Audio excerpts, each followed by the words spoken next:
Temps, welcome. Hey, thanks for having me, Rachel. Tim, what up, man?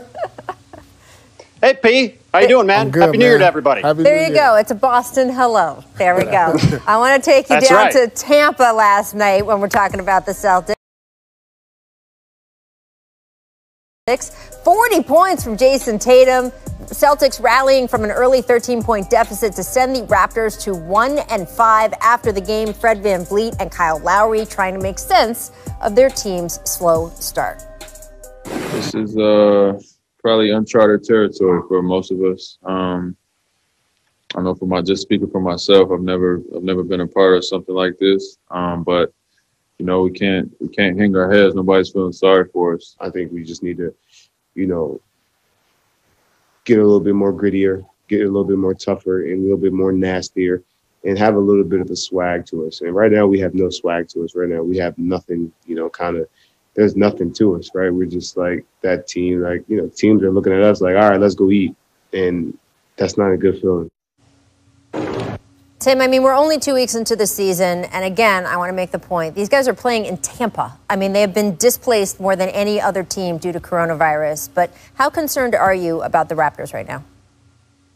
I'm really concerned, Rachel. I thought that game last night with the Celtics starting Tremont Waters here at point guard, without Marcus Smart, without Kemba Walker, playing on a back-to-back, having played in Detroit the day before, that felt like a game for Toronto to get right, get a nice win at home, or at least their temporary home, before going out on this 4-game West Coast trip and around the team. Instead, it was the exact opposite. Fleet and Kyle Lowry said after the game, Nick Nurse, the coach of the Raptors, went basically through every bench player on the team other than Chris Boucher and said that they were not playing good enough.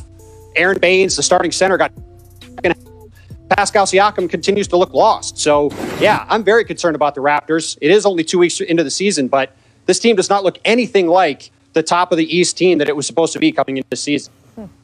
Well, look, my thing about this team is that, look, last year when they won 15 games in a row, they were overachieving, right? Like, that wasn't probably them. They were a very good team. I think where they finished in the bubble is probably where they should have, especially given their expectations at the beginning of the year. But then now this year, I think they're just underachieving. They're not a team that should be finished second in the conference, and they're not a team that should be 1-5. So they have a lot of guys that aren't shooting the ball well, particularly well. Powell is not shooting the ball well. I think with a leadership like Kyle Lowry, they're going to be fine. But the last part is, do not underestimate losing Marc Gasol and Serge Ibaka. Yeah. Like, do not underestimate. You look at what Marc Gasol, him and LeBron James have an amazing pairing right now, and then you add that the way Serge has fit with the Clippers. So you can't look at those two guys and say, these guys are fitting great with championship teams, and think that Toronto's not going to have a drop without them.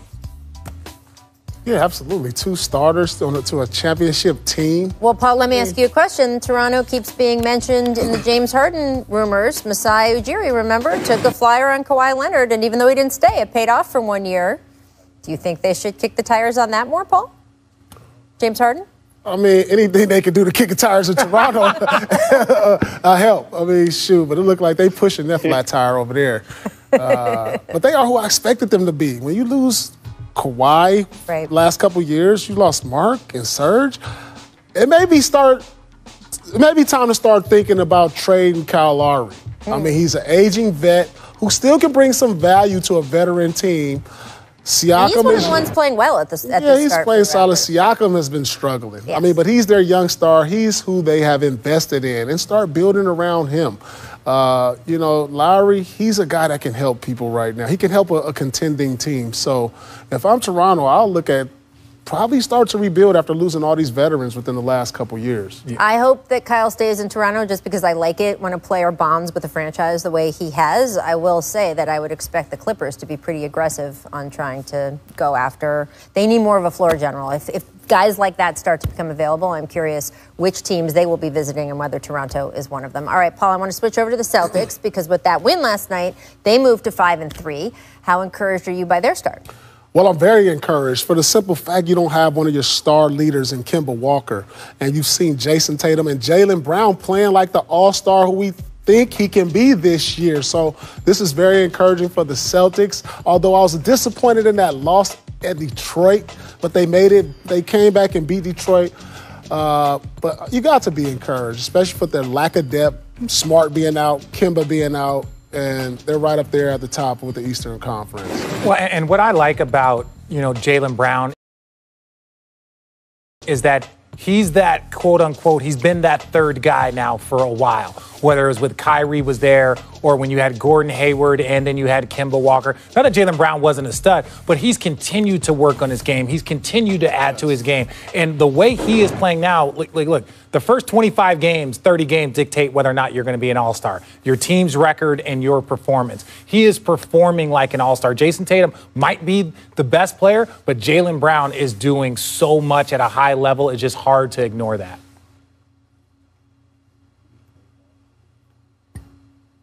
The way Jaylen Brown has played. Coming into this season, he said that he wanted to take on the responsibility that came with Gordon Hayward leaving in free agency and with Kemba Walker being out. And he's done that and then some. I mean, he's been, in my opinion, one of the best players in the league over these first couple weeks of the season. He's getting every clutch basket when Boston needs it, when they get into a funk. And with this lack of depth, as Paul pointed out, with with Kemba out, without Gordon Hayward, relying on a guy like Peyton Pritchard, who had a huge game last night against Toronto, they need Jaylen Brown and Jason Tatum to play like this every single night to win. So far, they've been doing that.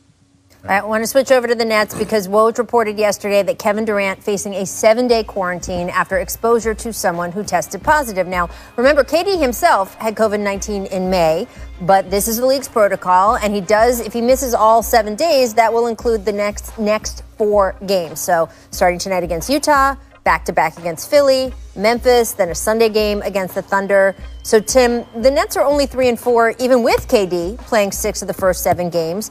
What do you feel the Nets should be focusing on over the next week without their leading scorer? Well, Steve Nash needs to go find every instructional tape he can find on how to play defense and just play them for the next week, whenever they can. Play them, give them to guys to watch at home, watch at practice, watch on the plane, at the hotel, before the game. This team needs to start guarding people. They don't have very much defensive talent. If you go through their top 8 or 9 guys, I would argue they have no above-average defensive players, and they have several minus ones, whether it's Kyrie Irving, Joe Harris, Karis LeVert, Taurean Prince. So they're already working at a deficit, but this team needs to play much better at that end if they want to be a true championship contender.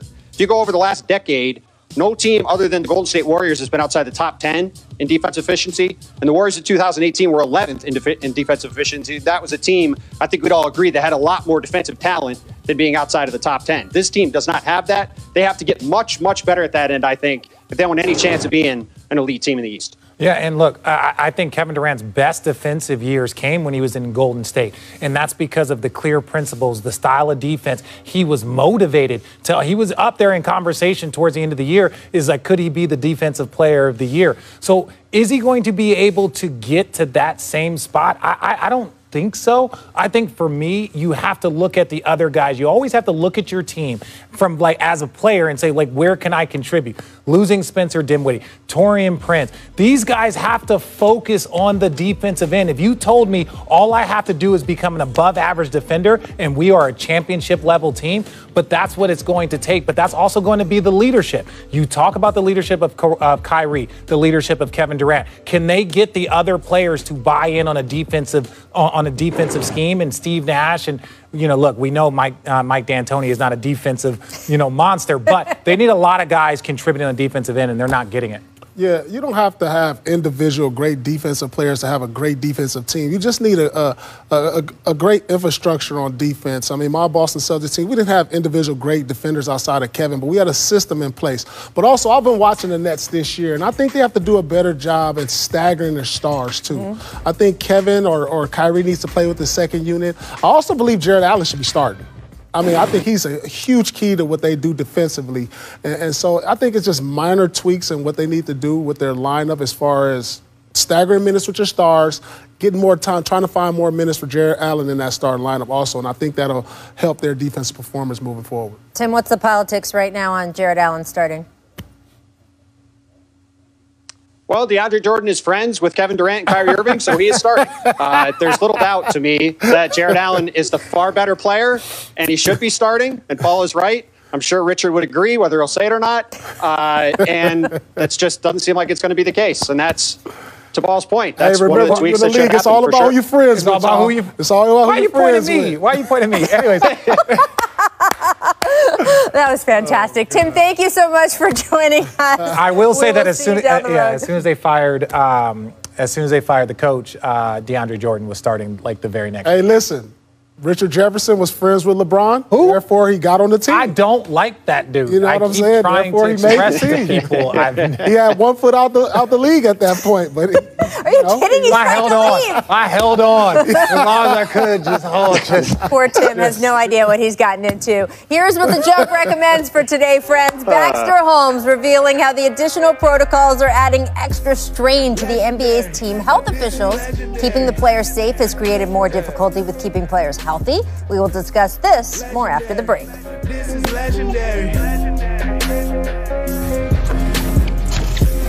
Go down as a OG in a new